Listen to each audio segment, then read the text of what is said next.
Blinding flames, molten metal, and hours spent in silence are all worth it when the results are works of art that adorn beautiful women.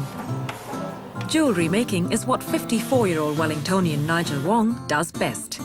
So well that he won the 2010 New Zealand National Jewellery Design Award. His winning piece, made of diamonds, tourmaline and white gold, took 90 hours and sold at a whopping $18,000. It was inspired by the mechanics of an extendable bathroom mirror, and it even has a piston to make it expand.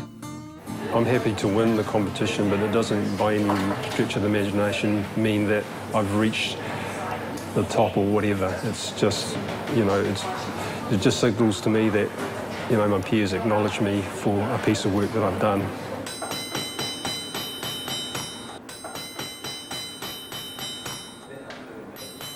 "30 years ago, while training to be a mechanical engineer, NIgel fell for the lure of gold and switched to the art of jewellery making. We're kind of like glorified engineers. We work with metal objects in miniature, and there's a lot of satisfaction in that. And there's the creative aspect, and probably there's more range in terms of it being an art as opposed to being an engineer. So those were the sort of key factors in me making the switch. As part of the 6-member team at the Village Goldsmith, NIgel has had access to resources and the support to help his style evolve over the years.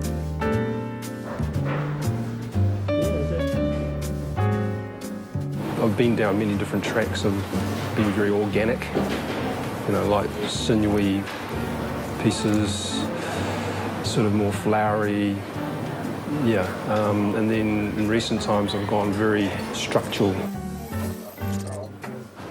He's someone who, when he first joined here about 10 years ago, was extremely talented in a lot of creative ideas and also his skill level.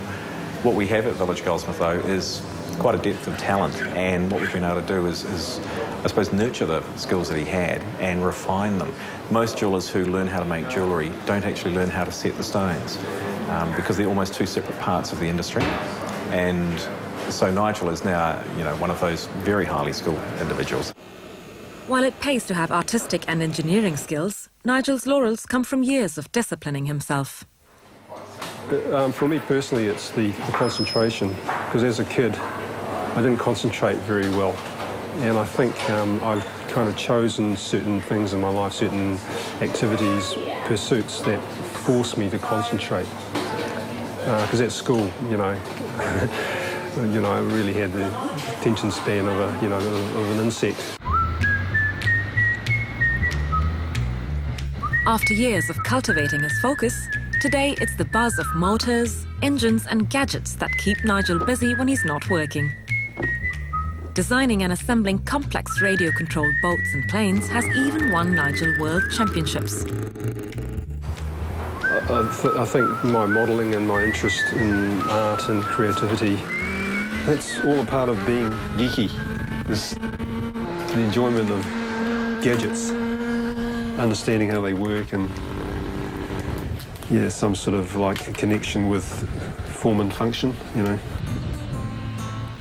Marrying his love for machines and metal, NIgel can now easily spend hours or sometimes 4 solid weeks creating fine pieces of jewellery. Well, we start making pieces of jewellery first by having a design, and then the more sort of physical parts are we may have to melt some gold or some platinum, and then we forge the piece of metal. We make it into a long kind of banana shape, a long sort of sausage-shaped piece of metal, and then we run it through a mill. How long does it take to actually melt? Not long at all. It really depends on how intense the flame is. But there's always a risk of having the flame too hot. Yeah. And you can actually cook the metal. You're cooking all the other alloys out of the mixture. Yeah. And then when we have that basic shape, we can bend it, twist it, flatten it, do all sorts of things. It's a process that's ironically unglamorous and cost-conscious. Even the tiniest of metal filings are all collected, melted and reused. here we have some gold dust and some scrap pieces of gold that are offcuts from previous makes. Yep. And we're recycling it and making it into an ingot. And how many carats would something like that be? That is 18 carat, yeah. And 18 carat means 18 over 24 as a fraction, or 75% pure gold. Jewellery making is an art that's been around for millennia, but with new technologies and styles coming in, Nigel knows that even his winning skills need constant polishing. I've still got many, many years of learning and creativity, and so long as I'm able to, I'll just keep on challenging myself, and or the work that's brought to me challenges me. Just doing what I just do, one step at a time. Yep.